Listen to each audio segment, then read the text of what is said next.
పోలీసులమంటూ నమ్మించి భారీగా డబ్బులు వసూలు చేసిన దంపతుల్ని పోలీసులు అరెస్ట్ చేశారు. హైదరాబాద్ నాగారం శ్రీనివాస్ నగర్ కాలనీకి చెందిన శ్రీధర్ పోలీస్ శాఖలో ఇంటెలిజెన్స్ డీఐజీగా విధులు నిర్వహిస్తున్నామని పలువురిని నమ్మించి మోసం చేసినట్లు గుర్తించారు.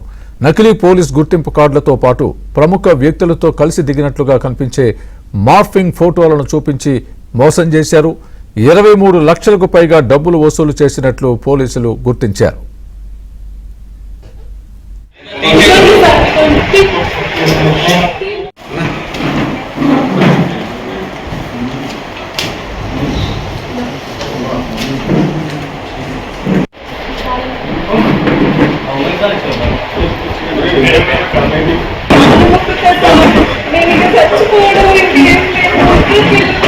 ఇతను పోలీస్ అధికారి అని చెప్పుకొని నేను డిఐజీగా పనిచేస్తున్నాను. పోలీస్ డిపార్ట్మెంట్ లో ఇంటెలిజెన్స్ డిపార్ట్మెంట్ లో పనిచేస్తా ఉన్నాను. నేను తర్వాత నా అధికారిక విధుల్లో భాగంగా నేను సివిల్ డ్రెస్ లో ఉంటానని చెప్పేసి ప్రజలను మోసం చేసి వాళ్ళ దగ్గర నుంచి వాళ్ళకు నమ్మకం కలిగించడానికి ఏం చేశాడంటే నకిలీ గుర్తింపు కార్డులు, నకిలీ పేపర్లు, తర్వాత ఐపీఎస్ సెలెక్ట్ అయినట్టు నకిలీ పేపర్స్, అపాయింట్మెంట్ లెటర్స్, తర్వాత అప్పాలో ట్రైనింగ్ చేసినట్టు అవన్నీ తయారు చేసుకొని చూపించి ప్రజలను నమ్మించి వాళ్ళ ద్వారా వాళ్ళ వద్ద నుండి డబ్బులు వసూలు చేస్తూ ఉన్నారు.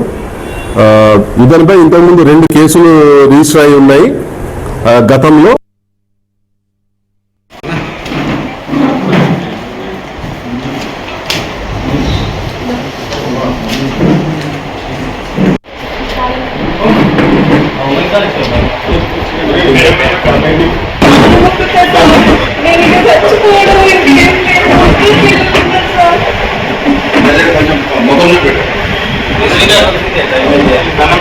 తీసుకున్నప్పుడు